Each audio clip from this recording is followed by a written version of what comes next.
Hey everybody, welcome back to our channel. In this video, I'll be showing you the procedure on how to save content from TikTok. If you want to save content from TikTok, you could do this in a quick steps. First of all, make sure to check whether you have a stable internet or not.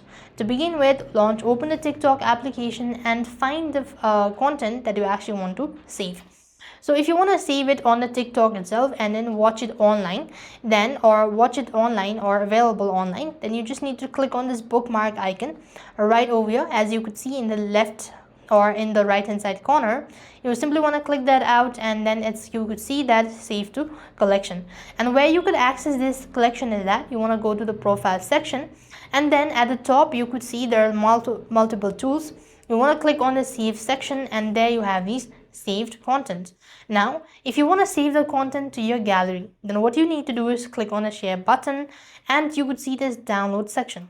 Now this download option is only available in certain content. If the user has enabled the download feature, then only you'll be able to download. Otherwise, this option is not available for all the content, so you need to understand that. But the save feature is available for all of these contents. So that's all. I hope the video was helpful. Make sure to like, share and subscribe. Thank you for watching. See you in the next video.